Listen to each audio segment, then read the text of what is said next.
I'm going to tell you about the moment I realized my parents had been systematically lying to me about money, fairness, and love for my entire adult life.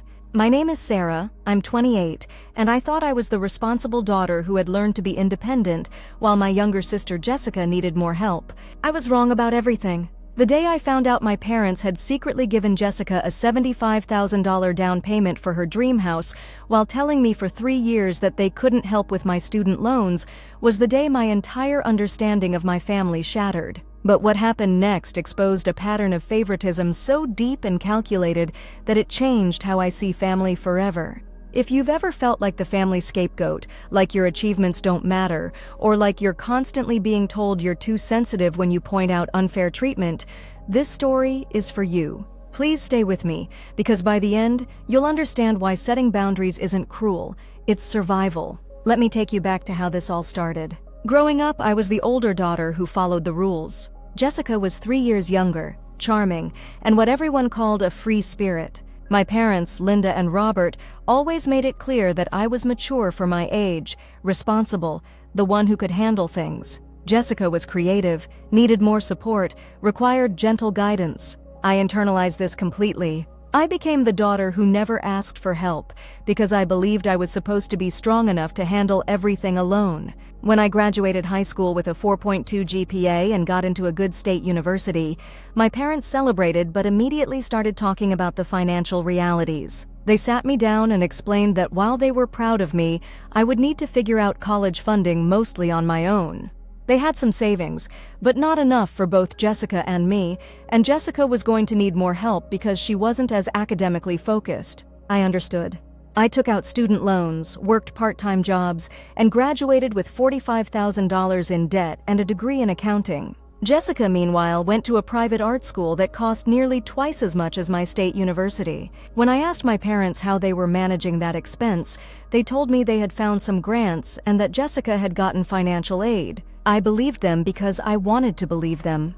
I was working 50-hour weeks at my first accounting job, living in a studio apartment, and paying $600 monthly toward my loans while Jessica was studying abroad in Italy for a semester. After college, I moved back to our hometown and rented a small apartment. I was focused on building my career and paying off my debt. Jessica moved back home after graduation and lived with our parents for 2 years while she figured out her art career. During family dinners, our parents would constantly talk about how worried they were about Jessica finding her way, how the creative field was so difficult, how she needed support during this transitional time. Meanwhile, I was working overtime to pay off my loans faster. When I mentioned that I was hoping to buy a house someday, my parents would nod supportively but always redirect the conversation to Jessica's challenges. They never offered to help with my loans, never suggested I move back home to save money, never acknowledged that I was struggling financially too. I had internalized their narrative so completely that I didn't even think to ask for help. The pattern became clearer when I started dating Mark. He was a good man, stable, and we talked about marriage. When I mentioned this to my parents, they seemed pleased but not particularly engaged. When Jessica started dating Tyler, a musician who worked odd jobs and had no clear career path, our parents were constantly involved, giving advice, inviting him to family events, and talking about how wonderful it was that Jessica had found someone who understood her creative spirit. 2 years ago, Mark and I got engaged. I was excited to share the news, and my parents seemed happy, but their response was notably subdued. They asked about our timeline, our plans, and then my mother said something that should have been a red flag. She mentioned that weddings were expensive and that I had always been so good at managing money and planning things myself. She said she was confident I would figure out how to make it beautiful and meaningful within my budget. Jessica, who had been dating Tyler for only 8 months at that point, announced her engagement 3 months after mine. The response was completely different. My parents were overjoyed, immediately started talking about wedding planning, and my mother mentioned that they had been saving for this day and wanted to make sure Jessica had the wedding of her dreams. They offered to contribute $25,000 toward Jessica's wedding. When I asked privately if they might be able to help with my wedding too, my mother looked surprised and said they had assumed I would want to do everything myself since I was so independent and capable. She said the money they were giving Jessica was because Tyler couldn't contribute much financially, and Jessica had never been good with money management like I was. I felt guilty for even asking and told them I understood. I planned my wedding for $8,000, mostly paid for with my savings and some help from Mark's family. It was small, simple, and beautiful. Jessica's wedding 6 months later cost $45,000, with my parents covering most of it. The guest list was 3 times the size of mine, the venue was at a country club, and everything was lavish. During the reception, several family members commented on how lucky Jessica was to have such generous parents and how beautiful everything was. I smiled and congratulated her, but something inside me was starting to crack. The differential treatment was becoming impossible to ignore, but I still believed their narrative that I was the strong one who didn't need help and Jessica was the vulnerable one who did. The breaking point came last month. Mark and I had been married for a year and had saved $35,000 for a house down payment. We were looking at starter homes in the $180,000 range, trying to find something we could afford. During a family dinner, Jessica casually mentioned that she and Tyler were looking at houses too, but everything seemed so expensive and overwhelming. My parents immediately jumped in with reassurance and support. My father said they would help however they could, and my mother started talking about how important it was for young couples to have a stable foundation. I assumed they meant emotional support and encouragement, the same kind of support they had given Mark and me. Then Jessica said something that made my blood run cold. She mentioned that she had looked at a house she loved, but the down payment was $75,000, which seemed impossible. My father immediately said that wouldn't be a problem, that they had been planning for this and could help with the down payment. My mother nodded and said they wanted to make sure Jessica and Tyler got the house they really wanted, not just something they could afford. I sat there in stunned silence. My parents had $75,000 available for a house down payment? I had been struggling with student loans, planning a budget wedding, and scraping together savings for a modest down payment, and they had $75,000 sitting available for Jessica? I tried to process this calmly. Maybe they had come into some money recently. Maybe this was a new development. So I asked, as casually as I could, where this money had come from. My mother looked uncomfortable and said they had been saving for a long time, that it was important to them to help their children when they could. That's when I made the connection that changed everything. I asked directly if they might be able to help Mark and me with a down payment too, even a smaller amount. The silence was deafening. My father cleared his throat and said they had been planning this for Jessica specifically, that they knew Tyler couldn't contribute much financially, and that Jessica had never been as good with money as I was. I pressed further. I asked when they had started saving this money, how long they had been planning this. My mother became defensive and said they had been setting aside money for both daughters, but that I had always been so independent and capable that they assumed I would want to handle things myself. She said they were just trying to help where help was needed most. That night I went home and couldn't sleep. Something wasn't adding up. If they had been saving for both daughters, why had they never mentioned this money when I was struggling with student loans? Why had they never offered to help with my wedding expenses? Why had they never suggested I move back home to save money like Jessica had? I started doing math. Jessica's private art school had cost approximately $160,000 over 4 years. My state university had cost $60,000. If my parents had truly been treating us equally, there should have been $100,000 in savings available for my expenses. Instead, I had taken on debt while Jessica had graduated debt-free. The wedding expenses were equally revealing. They had contributed $25,000 to Jessica's wedding while contributing nothing to mine. Now they were offering $75,000 for Jessica's house down payment, while suggesting I should be proud of my independence and ability to handle things myself. I realized that my parents had been systematically lying to me about their financial situation and their willingness to help. They had used my responsibility and capability as an excuse to provide me with less support while framing it as a positive character trait. They had made me feel guilty for even asking for help while simultaneously providing Jessica with massive financial support. The pattern was clear. Every time I achieved something through my own effort, they praised my independence. Every time Jessica struggled, they provided financial rescue. I had been subsidizing Jessica's lifestyle through my parents' redirected resources, and they had been gaslighting me into believing this was fair. But the real revelation came when I started asking other family members about this situation. I called my Aunt Carol, my mother's sister, who had always been someone I could talk to honestly. I explained what had happened and asked if she had any insight into my parents' financial situation. Carol was quiet for a long time, then said something that shattered my remaining illusions. She told me that my parents had been talking for years about how proud they were of my independence and how worried they were about Jessica's ability to function as an adult. She said they had explicitly mentioned that they were investing more heavily in Jessica's future because she needed more support, while I was capable of building my own success. But here's what really devastated me.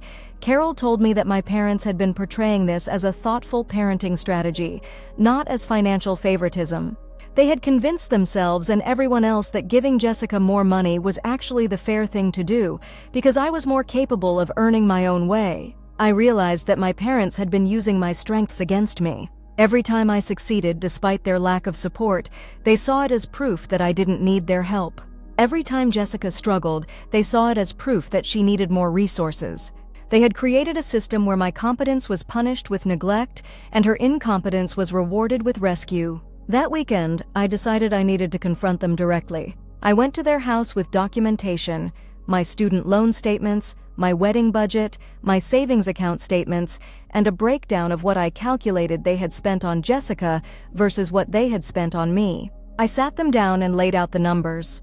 Over the past 6 years, they had provided Jessica with approximately $285,000 in support, college expenses, living expenses while she lived at home, wedding costs, and now the house down payment.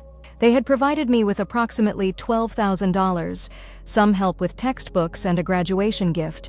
I told them I wasn't angry about them helping Jessica, but I was devastated by the deception. I explained that they had made me feel guilty for asking for help while simultaneously providing massive support to my sister. I said that if they had been honest about their financial priorities from the beginning, I could have made different choices about school, career, and life planning. My mother's response was exactly what I had learned to expect. She said I was being too sensitive, that I had always been strong and capable, and that Jessica needed more help. She said they were proud of what I had accomplished on my own, and that Jessica required more support to reach her potential. My father added that they had always treated us fairly, just differently according to our needs.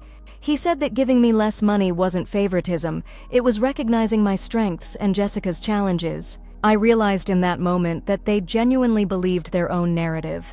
They had convinced themselves that systematic financial favoritism was actually thoughtful parenting. They couldn't see how their actions had affected me because they had reframed my struggle as character building and Jessica's support as necessity. But then something happened that changed the entire dynamic. Tyler, Jessica's fiancé, had been struggling to find steady work, and their relationship had been under strain. That same week, I confronted my parents. Jessica called them in tears, saying that Tyler had left her and she couldn't afford the house they had been planning to buy. My parents immediately went into rescue mode, but here's what they didn't know. I had been building my career steadily while Jessica had been relying on their support. I had been promoted twice in the past year and was now earning $78,000 annually. Mark had also been promoted and was earning $65,000. We had become financially stable through our own efforts. Meanwhile, Jessica had been working part-time at an art gallery and relying on our parents for rent, utilities, and living expenses. Without Tyler's income and without the house purchase to motivate her, she was facing the reality that she couldn't support herself independently. The irony became apparent when my parents asked if I could help Jessica through this difficult time. They suggested that since I was doing well financially and had always been responsible with money, perhaps I could provide some guidance or support to my sister. I looked at them and said something I had never said before: no. I told them that I had spent 6 years building my financial stability without their help, and I wasn't going to rescue Jessica from the consequences of their enabling. I said that if they wanted to continue supporting her, that was their choice, but they couldn't expect me to subsidize their favoritism. My mother was shocked. She said that Jessica was family, that we were supposed to help each other, and that I was being selfish. She said that I had always been the responsible one, and that Jessica needed support during this crisis. I realized that they expected me to provide the same unconditional support to Jessica that they had always provided, while continuing to receive no support myself.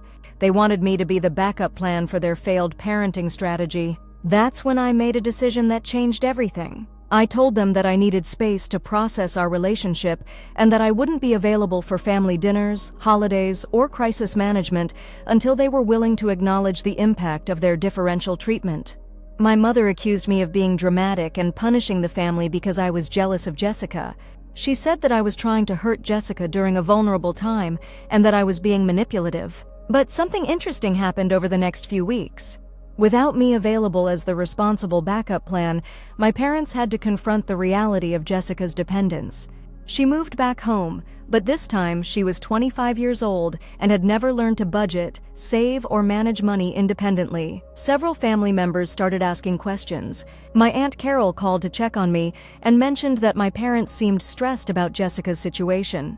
My grandmother, who had always been proud of my accomplishments, asked why I wasn't coming to family events anymore. I started explaining the situation to family members who asked, not to hurt my parents or Jessica, but to clarify why I was setting boundaries. Most of them were shocked by the financial details and the systematic nature of the differential treatment. My cousin David, who is an accountant like me, was particularly supportive. He said that what my parents had done was financial abuse through favoritism and that their narrative about my strength was a manipulation tactic. He said that healthy families celebrate their children's strengths by providing equal support, not by punishing competence with neglect. 3 months into my boundary setting, my parents reached out asking if we could talk. They said they missed me and wanted to work things out. I agreed to meet them at a neutral location, a coffee shop where I felt comfortable having a difficult conversation. They started by saying they had been thinking about our last conversation and that they realized I felt hurt by their different approaches to supporting Jessica and me.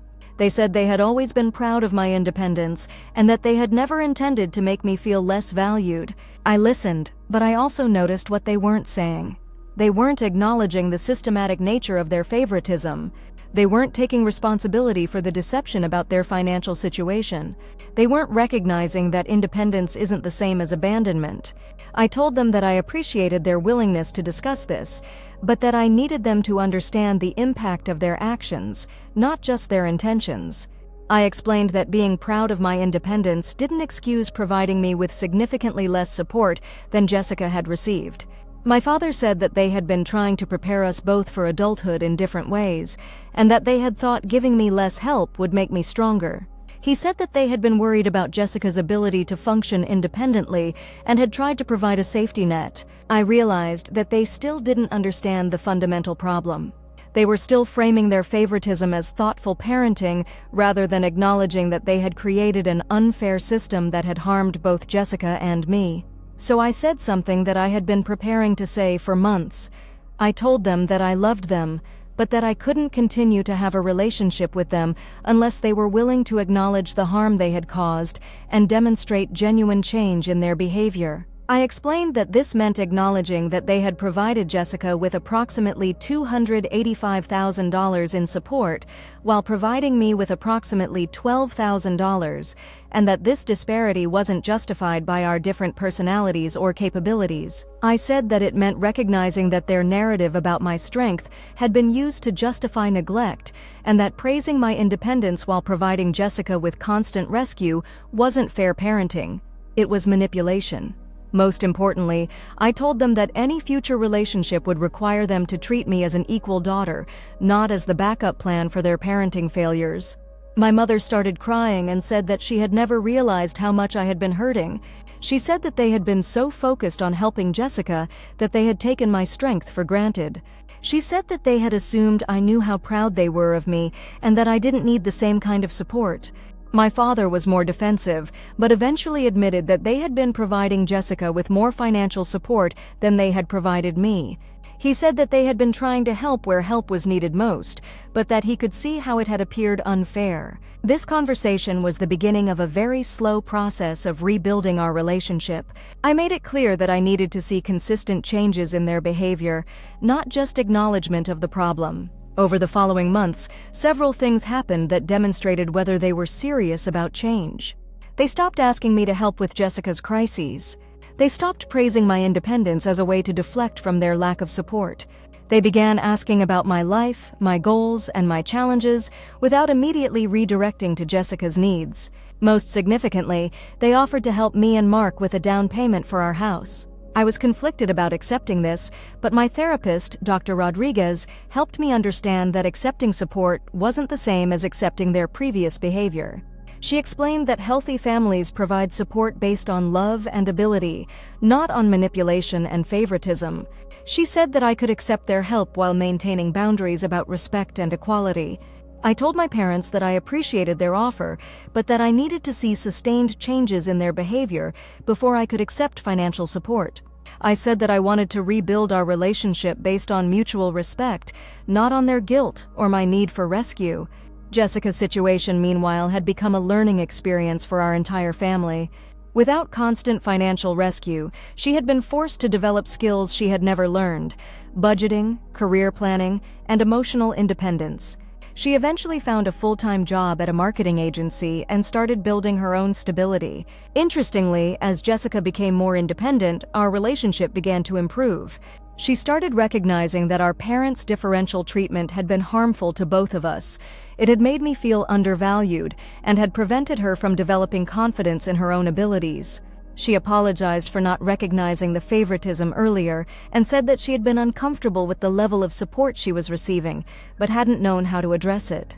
She said that she had always felt like she was disappointing our parents by needing help, while I seemed to effortlessly handle everything. I realized that our parents' favoritism had damaged both of us in different ways. Jessica had been infantilized and prevented from developing independence, while I had been abandoned and forced to develop hyper-independence.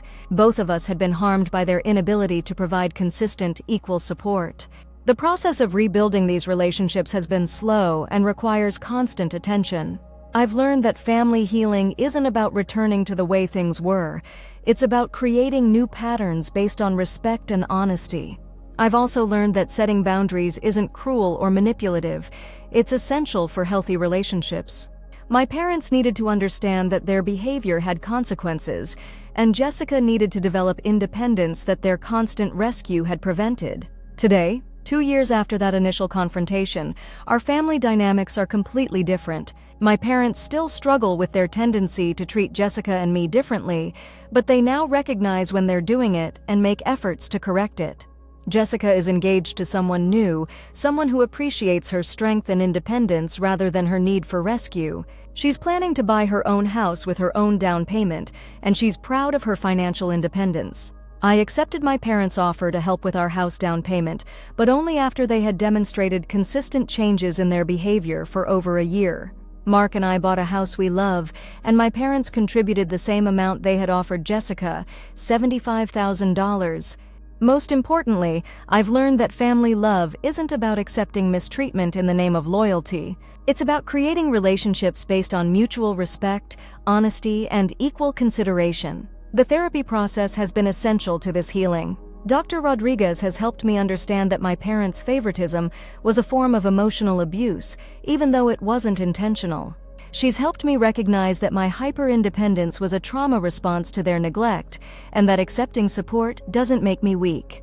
She's also helped me understand that my parents' behavior was likely rooted in their own childhood experiences and their misguided beliefs about parenting. This doesn't excuse their actions, but it helps me understand why they found it so difficult to recognize the harm they were causing. For anyone who has experienced family favoritism, I want you to know that your feelings are valid. It's not about being jealous or competitive. It's about recognizing that love should be expressed through equal consideration and support, not through systematic advantage for one child over another. I want you to know that you don't have to accept mistreatment in the name of family loyalty. You can love your family while still requiring them to treat you with respect and fairness. I want you to know that your achievements are valuable regardless of whether your family recognizes them. Your strength isn't something that should be used to justify neglect.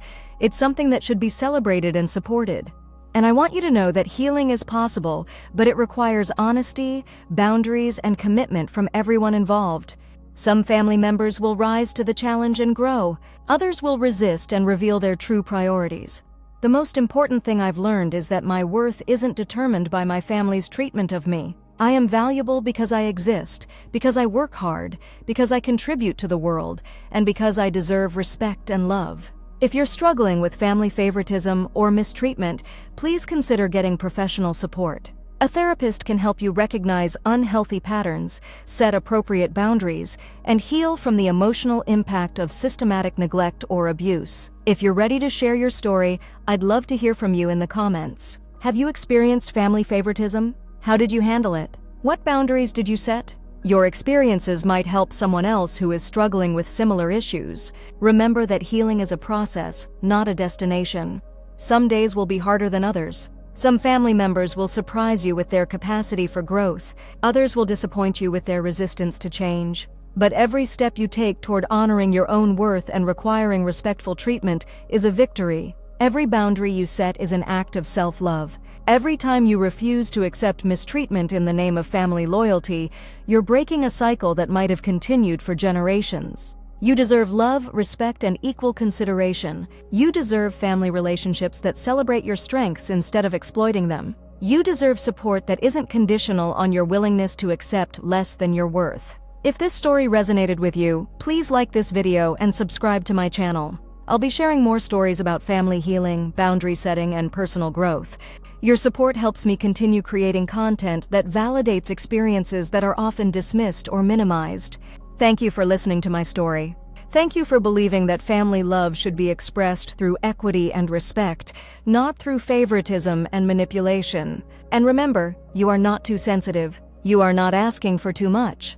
You are not responsible for managing other people's emotions or enabling their dysfunction. You are worthy of love, respect, and equal treatment. Never let anyone convince you otherwise.